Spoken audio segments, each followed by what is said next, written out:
ambek aku karo kowe. Kok kon basa ambek aku dengkulmu melacat. Oh, wong bentuke kaya pring petung ngene kok. Kowe sing ngajani Kakang Ati kon ninggal aku. Ora. Yakin aku ora ngajani. Anggeme ngece aku. Wah, wong bentuke kaya pring petung ngene kok. Kowe sing ngajani Kakang Ati kon ninggal aku. Ora. Yakin aku ora ngajani. Anggeme ngece aku. Kejem tenan iki. Potol.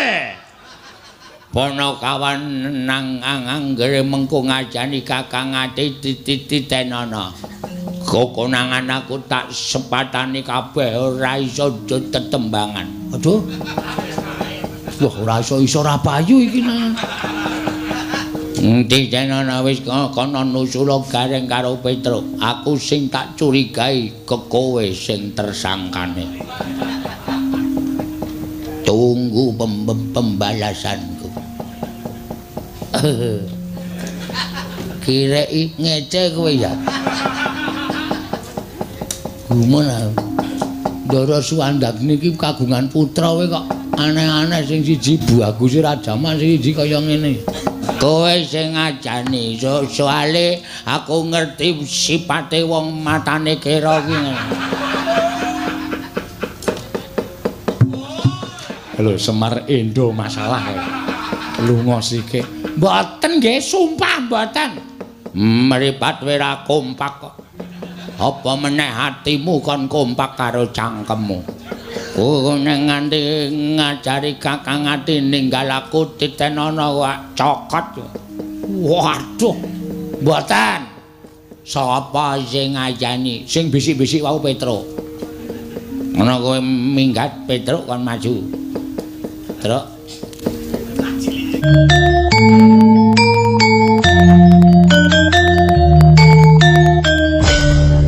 Kakang Semar. Kula Ndara. Pripun? Le sampeyan nglakoni tapa PP enten alun-alun negari Maespati. Wiwit saka Jati Sarana sampeyan anggenipun kepengin suwita ngersanipun Sinuwun Prabu Sri Harjuna Sasra. Kula weruh saka kadohan sampeyan pun ditimbali kali Patih Maespati. Kula ajeng nyuwun dawuh. Pripun dipun tampi napa mboten Den? Kakang Semar. Nalika semana aku tinimbalan dening Srinata ing Maespati. Prabu Sri Harjuna Sasra bau nggih. Terus aku wis ngaturake apa kang dadi wigatine lan niatku nggone bakal suwita. Lan aku ngaturake marang kabisanku nggone olah kridaning ngayuda. Ngaturake marang kabisanku nggone wis sangu marang kasekten. Nanging Kanjeng Sinuwun Prabu Sri Harjuna Sasra bau tumuli paring kewajiban karo aku. Yen aku bisa nglakoni bakal tinampa minangka nayaka ing Maespati, nanging yen to gagal wigar aku bakal ditugel guluka ning negara Maespati. Kakang Semar. Kula rampun matur to Ndara. Suwita Nalendra menika mboten gampang. Wedaling atur sampeyan menika kudu nganggo ukara sing ditata, aja nganti nyocok penggalihe panjenengane. Sampeyan ngaturake bab kabisan olah kridaning ayuda ya kasekten sampeyan. Teng ngarepe ratu kok sampeyan pamer kasekten niku pripun? Mula ya ora aneh tumuli Sinuwun Prabu Sri Harjuna paring kewajiban karo sampeyan. Niku merga sampeyan wis pamer kabisan ngersaning Sinuwun Prabu Sri Harjuna. Aja kesusu. Mula sabab atur sampeyan sing kados mengaten menika kala wau menika mangke manah pandhakwanipun Sinuwun Prabu Sri Harjuna Panjenengan sinengguh wong sing seneng pamer, seneng kesusu selak dingerteni kabisan sampeyan. Apa-apa niku supaya dingerteni kabisane, kepinterane menika anut wanci, anut lelabuhan. Mboten kok terus pamer kula iso niki, kula iso kaya ngeten, kula iso kaya ngono. Nek urung dibuktekke sapa wonge sing ajeng percaya. Iya, Kakang Semar nggih. Terus pripun? Aku ki nyingkirake wadya 1000 negara ingkang ngepung negara ing Magoda. Nanging welinging Sri Harjuna Sastra bau sanata ing Maespati. Bebasane ngluruk tanpa bala, menang tanpa ngasorake. Bambang Sumantri kadhawan ngundurake wadya bala 1000 negara, nanging siji wae aja nganti ana ingkang dadi banten. Kakang Semar wiwit saka kedaton nganti tekan kene, ndak olak-alik rasaku apa ana ing atase wong perang tanpa nganakake bebanten. Monggo utamaning wong perang mono petungane mung siji, mati, loro mukti. Sing mati ya bakal tekaning pati, sing mukti bakal menang jroning peperangan. Apa ya kelakon aku nyingkirake wadyabala 1000 negara mongko tanpa memateni siji wae. Iku ingkang dak petung abot Kakang Semar. Lha niku ketoke ming seklimah ngendikaning Sinuwun Prabu Sri Harjuna Sastra Bau ning nek tumrap sampeyan sing ajiwa satriya niku angel digayuh. Ngluruk tanpa bala, menang tanpa ngasorake. Niku tembung ketoke ming sepele nek dilakoni pancen angel. Ngono. Padha karo jajan ora mbayar ya, Tru. Heeh. Nembung tanpa ngucapke menune. Oh. Mangan tanpa sendok, rampung tanpa mbayar kuwi ya angel. Kuwi jenenge utang. Ha iya. Bener kok. Nek ya tembunge Sinuwun Prabu Sri Harjuna Sastra kuwi ya jero banget, jero. Mula Ndara Sumantri mula bingung penggalihe. Aku kudu kepiye, Kakang? Yen to kateman aku ora bisa ngundurake Nalindra 1000 negara baliku marang Maespati. Mesti nandhang sastra wirang gedhe-gedhene aku bakal ditugel gulune dening Prabu Sri Harjuna Sastra Bau. Mula Kakang ndak rewangi utawa ndak suwun rewang nglawan Bambang Sumantri ngiguke perkara iki, Kyai Semar.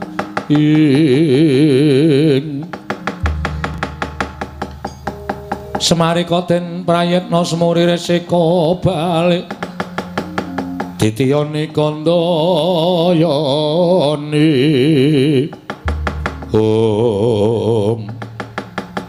Kocap kateton semanten bingung penggaling Sang Bambang Sumantri.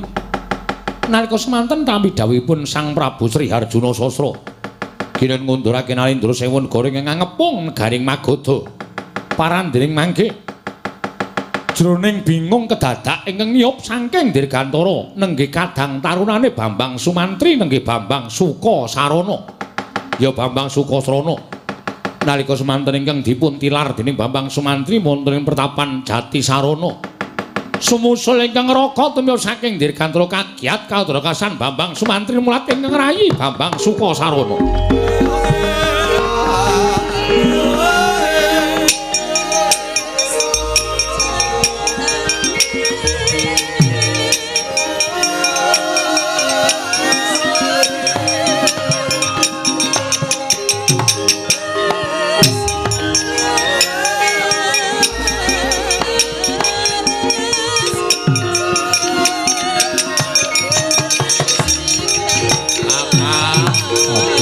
Adikku Sukotono.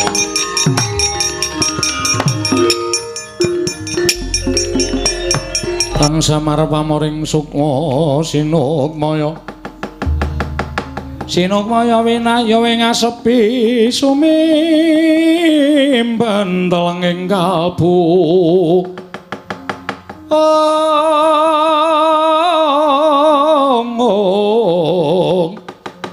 Pambukaning marana tarlen saking liep layaping aluyum. Kakang Semar adiku lanang nusul Kakang. Ndara Sukasarana.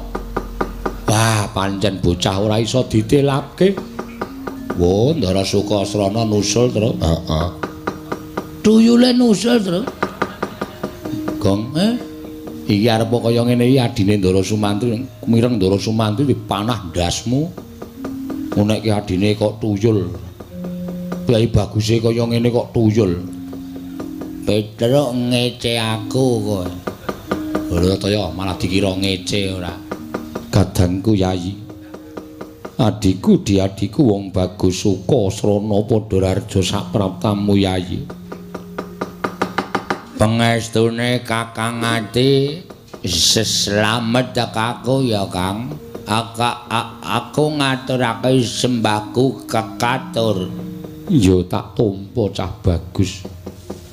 Kena ngapa kowe nusul karo aku? Kowe kok ngono to Kang? Kowe nalika semono aku mbok teturu, mbok elus-elus bathukku nganti aku turu. Bareng aku nglilir aku tangi Kakang Ati ora ana, Kakang Ati ninggal aku. Aku takon bapa Suwandakeni jare Kakang Ati budal ning Maespati arep suwita Prabu Sri Ndang Mulya Sri. Oh, malah lagu. Sri Arjuna Sasrabau, Sri Arjuna Sasrabau.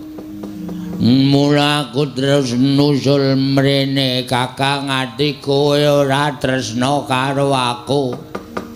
Monggo aku tresna karo kowe lho Kakang Ati lakon dadi kowe ora sayang karo aku. Sukasrana aku tresna karo kowe Di. Ya mung aja nganti ngribeti lakune kadangmu. Mula kowe tumuli tak tinggal. Aku njaluk ngapura ya Sukasrana. Ora dadi ngopo Kang aku ki ora rembeb beda kowe le suwita. Nek kowe isin duwe adi aku engko tak ora ngetok Kang aku ora apa ning aku ora ado-ado karo kowe Kang aku ora iso nek kon ado karo Kakang Ati. Iya Yayi. Aku ora bakal ninggal kelawan si Adi. Temenanan ya Kang. Iya.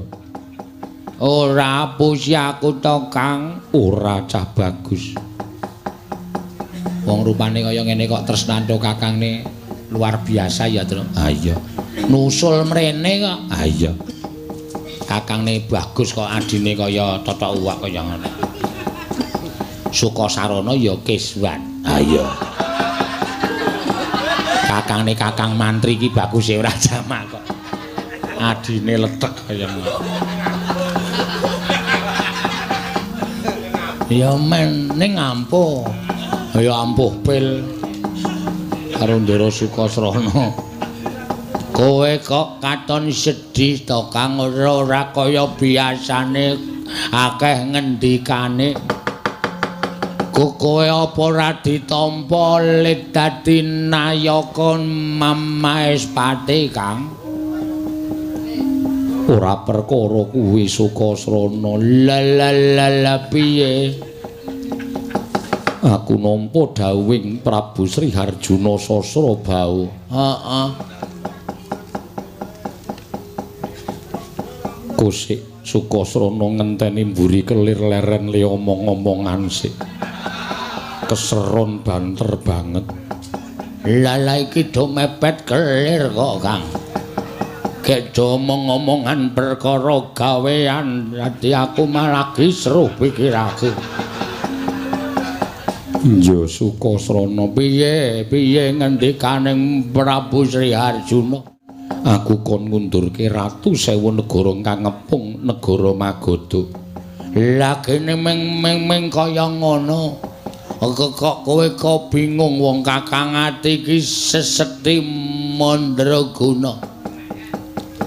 Kakang Ati iki digdaya. Kok perkara ngundurke ratu sewu negara we bingung. ana tembung ingkang gawe bingung pikirku. Tetembunge piye? Sumantri kowe ngundurke mungsuh bebasan ngluruk tanpa bala, menang tanpa ngasorake.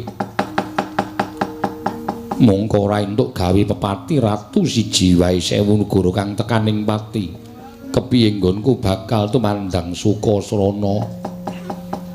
Mula sok niki ngejak adine ya Kang. Iya. Lah aku ki tok jake ora tau arep ngridu uripmu Kang. Iya. Arep kaya ngene iki aku sithik akeh iso tetulung Kakang Ati. Iya Sukasrana. Wis saiki kowe mangkat to. Mangkat nendi? Magadana. Aku ketemu Ratu 1000 negara. Lha iya. Mengko piye nggone ngasorake Ratu 1000 negara supaya aja nganti ana korban. Lah dimu aku Sukasrana kon ngopo? Mengko tak ewangi kowe rasa kuwatir. Mengkono Yayi. Heeh. Mengko kowe sing maju, mengko sing nibani kekuatan supaya ratu kalah kabeh. Adimu Sukasrana, Kang. Adikku, adikku. Jebul tinemune gedhe dayane tumrapun Kakang nggone kepengin suwita marang ratu. Nanging maneh aku ora bisa nganti siadi suwita marang Praja Maespati merga raganing siadi ingkang sarwa kujiwa. Aku ora apa-apa, Kang. Aku kira apa-apa. Kowe dadi nayaka, aku mung dadi wong lumrah ngene iki aku ora masalah kok, Kang. Sing penting kakangku iso dadi nayaka Maespati. Aku nyawang sampeyan mukti wae aku wis seneng kok, Kang. Memelas ya, Gong. Ora ana lho buta apike kaya ngene. Kakangne pengen dadi nayaka Maespati, dheweke ora iso dadi nayaka Maespati, ming cukup nyawang rasane wis seneng, ning ming siji syaraté aja nganti ditinggal. Aku aja tak tinggal ya. Ora. Pokoke aku karo kowe, Tru. Pokoke kowe rekoso aku mukti. Lho. Wis aku jenenge ora sebaya muti sebaya mati. Ngusak wenake dhewe yen ngono aku tak mangket ning Magoda. Aku ngawat-awati kowe saka Ndirgantara ya, Kang. Engko nek ana apa-apa mbatina aku teko wis aku teko, Kang, ngewangi kowe. Iya, Sukasrana adikku cah bagus.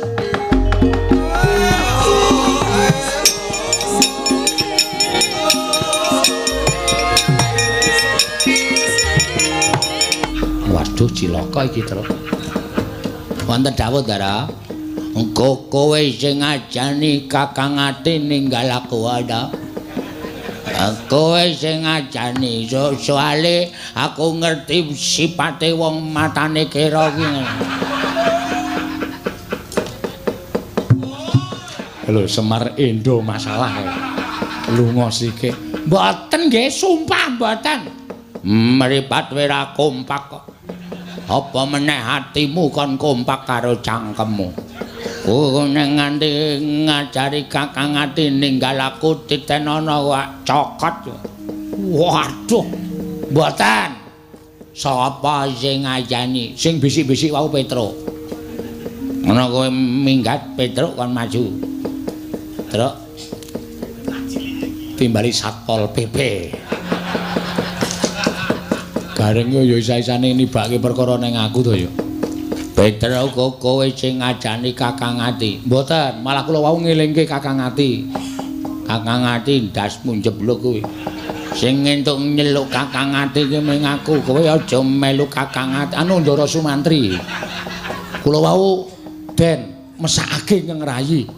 Terus Ndara Sumantri, Petro, aku kudu tega karo adhiku yen ora ngono ora bakal ditampa dadi nayaka Maespati. Yakin sumpah. Kowe wani sumpah? Wani. Nek nganti ngapusi kowe kere selawase urip. Ora sah sumpahe wis kere. Kok dadak kere selawase urip ora? Nan la sing aja-aja sapa sing mboten seneng kali sampean niku. Mboten seneng kali sampean. Engkon maju rene. Gong, timbali Ndara. Kon ngapae? Entuk sangu. Gareng entuk sangu, aku entuk sangu kari kowe. Piye, Mas? Mbok cangkeme basa. Apik aku karo kowe. Kok kon basa, apik aku dengkulmu melacat.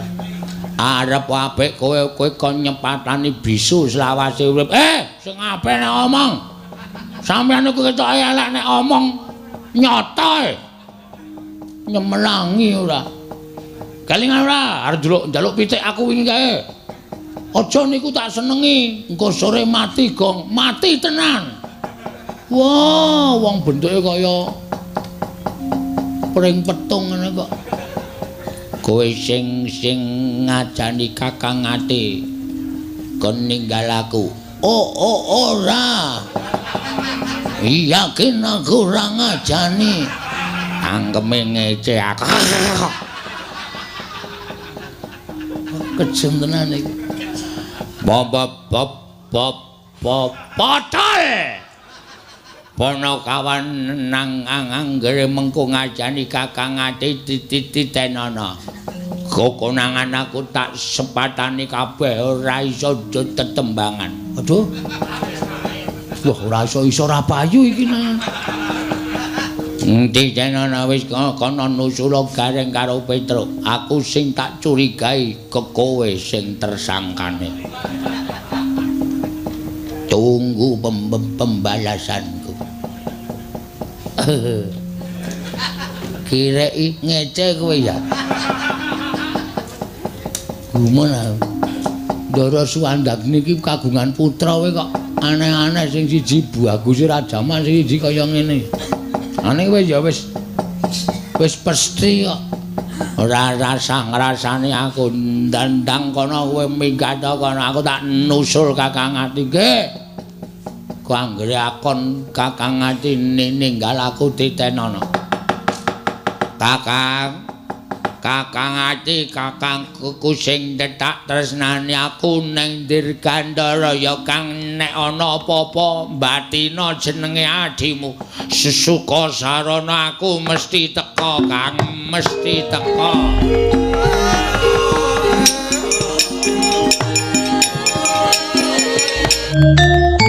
Lindhu bumi konjing kumaludha kuntur ketup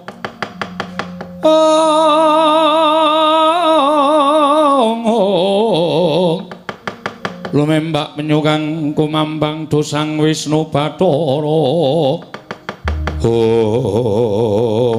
jagat dewa Bathara Yayi Darma Yaksa ana dawuh apa Kakang Darma Wisesa Yayi Darma Kumbara ana dawuh apa Kakang Yayi Darma Sucitra wonten timbalaning dawuh Kakang Reng sajaiki Ratu Sewu Negara jenenge nganggo Darma kabeh.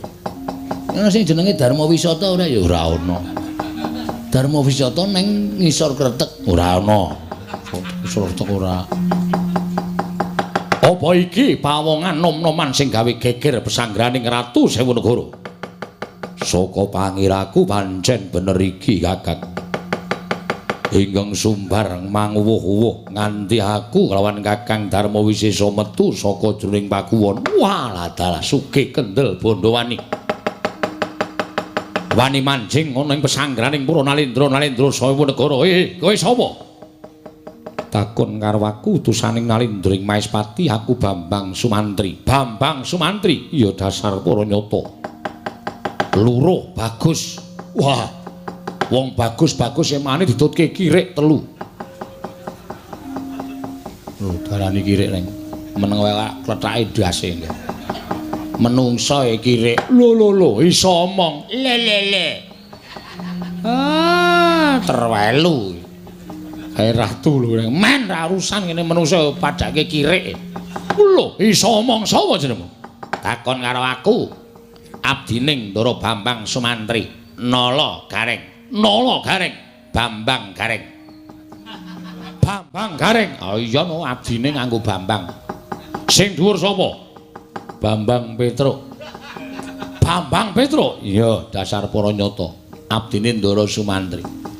Sing mburi dhewe sapa? Jaka Bagong. Kok beda dhewe to, Gong? Aku ora tau seneng padha.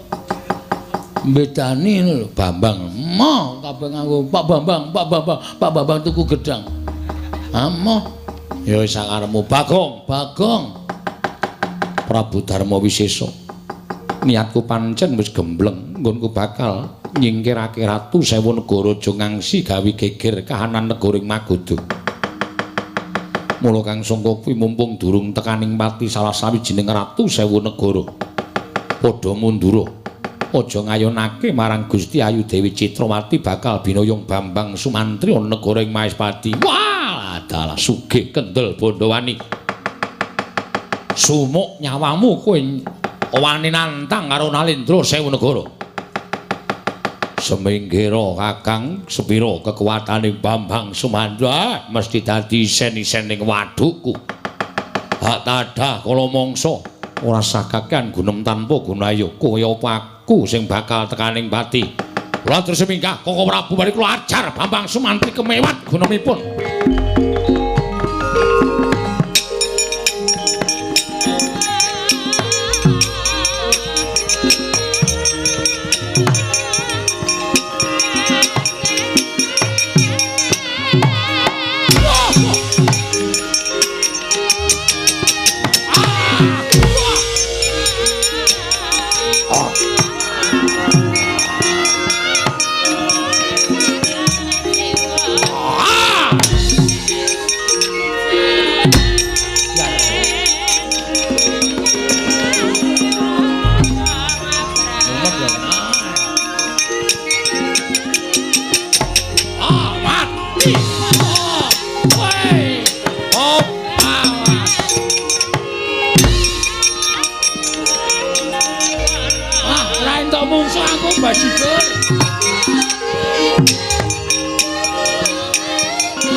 Saking ukae kok Den.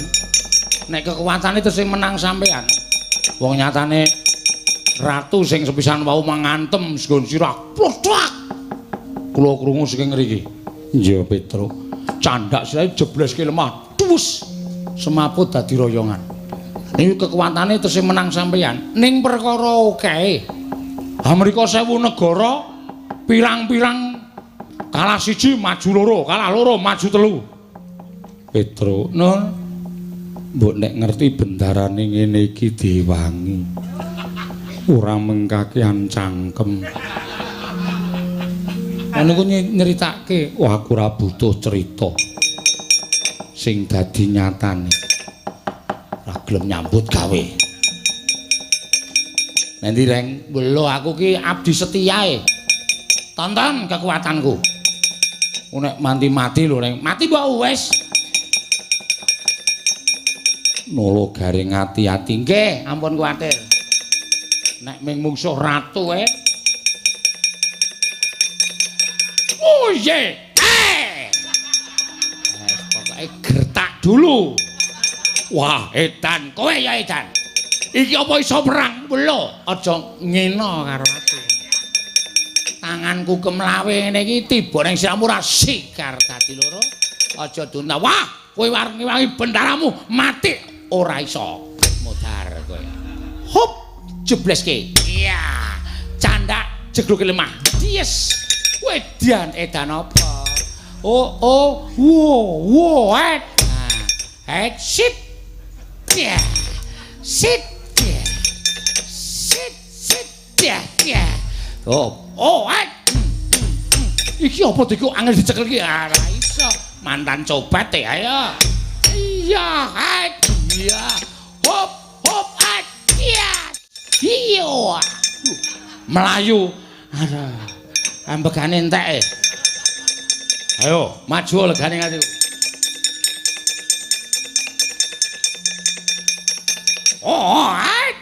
Iya. Wis candak set jegluke cek mati dening aku kowe. Ampuh to ndasku. Tak kira watu cengelmu kowe. Kuwi mlenthung ki. Ana wong nonton disaut dikeprokke. Nyatane ratune semaput to. Mapun ora. Genti kowe, Gong. Aduh mati aku. Aja mlayu. Waduh. Oh iya. Wela, andang lemu. Iki adine. Wah, tak kira nek andang lemu. Adine nolo gareng ayo. Modar. Ngene iki cah ampuh ora mengendha-endha. Kakangmu mau sing cilik mau endha-endha. Aku sing ora endha, wong gedhen awak. Modar. Iya. Hoi. Edian gabung mempengtani. Terus le, wah aku seneng delok kowe. Modar. Wait, ayo. Wait. Loh, double ya men. Tenang Gong. Tenang piye wis rada mumet e. Mati.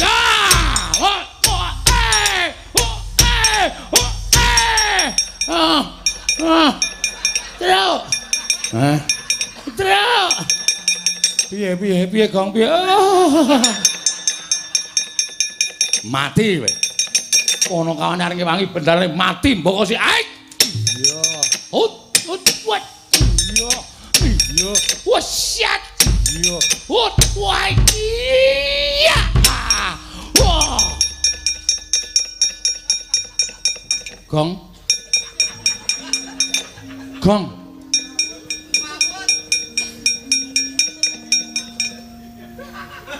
Gong ora ambegan. Gong. Mau nek ora kuat awake iki rasa gelut to, Le. Kowe kenapa, Gong? Kok ora ambegan? Tak juga kesegaya, Gong. Heeh. Oh. Ngelih kok. Perang karo madang ki mumet to. Ning karo tangi, karo tangi. Kowe jan glenen tenan oke tenan.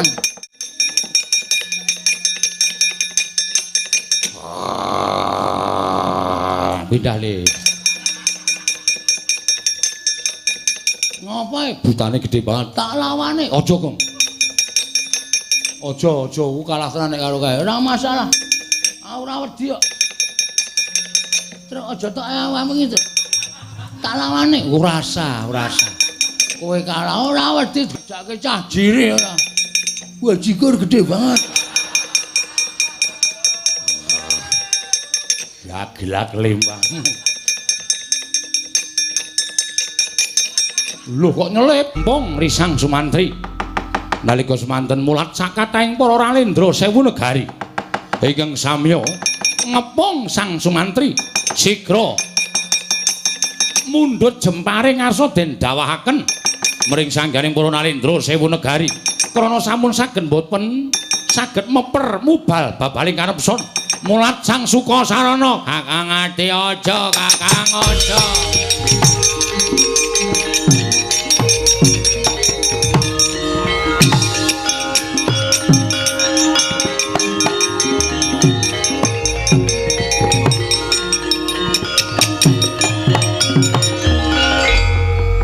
aku ra wis omong to Kang ora ngeluruk tanpa bala memenang tanpa ngasorake iki aja nganggo pusaka nek kowe ngetokke jejem-jem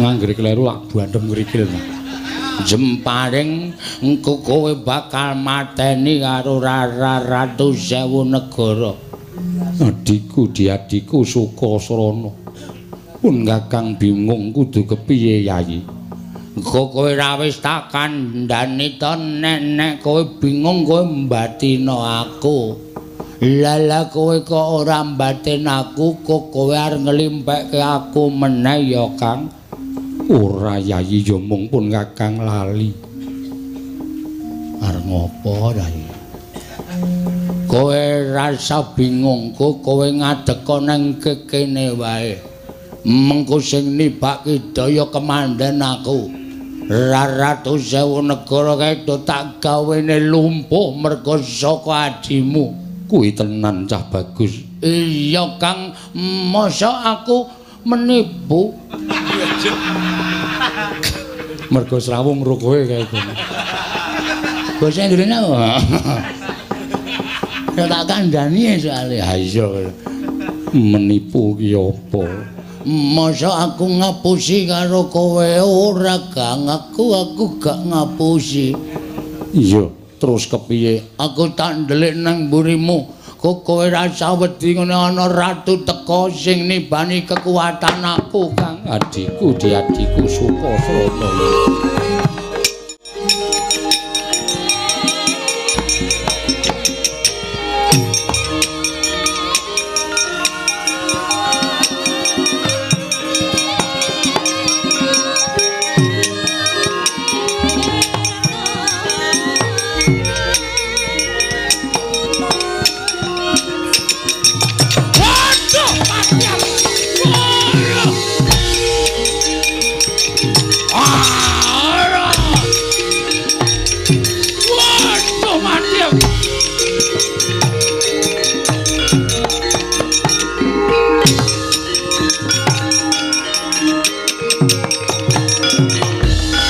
Waduh, mati aku iki dayane apa?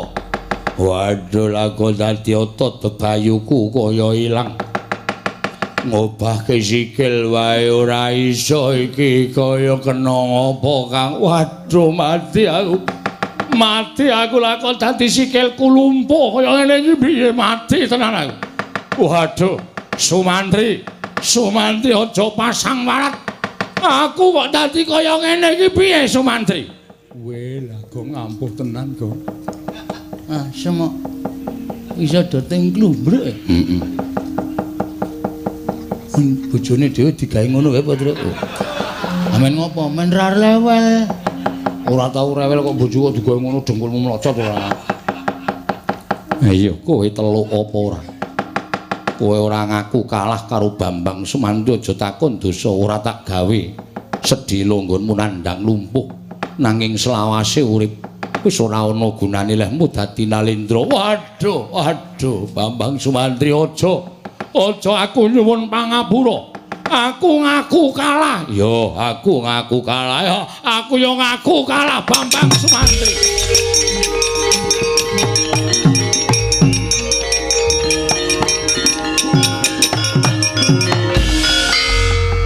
Apa buktine lamun Prabu Darma Wisesa sakwadya balane ngaku kalah.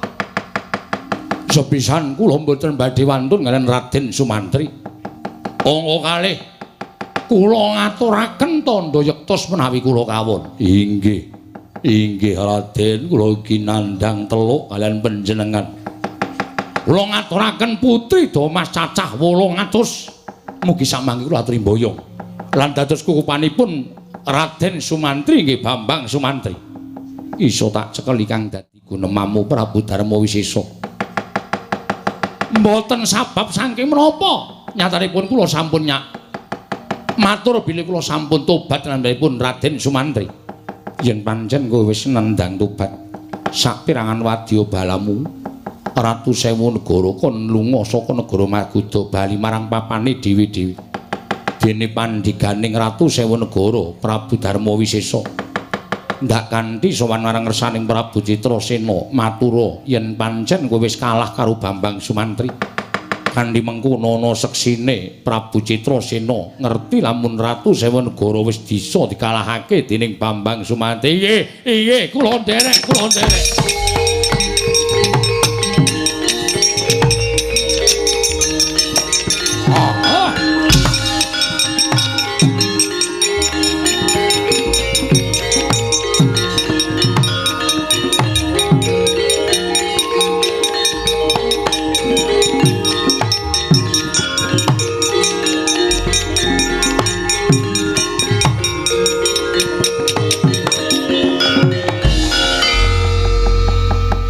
Prabu Darma Wisesa ingkang ndak kanthi munggah ngersaning Sang Prabu Citrasena munjuk atur lamun kowe wis kalah karo Bambang Sumantri. Iye ngestaken dawuh. Malah samangke kula ugi badhe nglarapaken pandheganing putri Damas cacah 800. Inggih menika pun kadang kula Yayi Dewi Darmawati samangke badhe ngirit putri Damas sedaya badhe suwita dan manut dhateng pangrehipun Sang Sumantri. Iya, Prabu Darma Wisesa. Ayo ndak kanthi munggah ning datur ya negaring Magoda. Suwan Sang Prabu Citrasena. Monggo, Raden kula dherekaken monggo.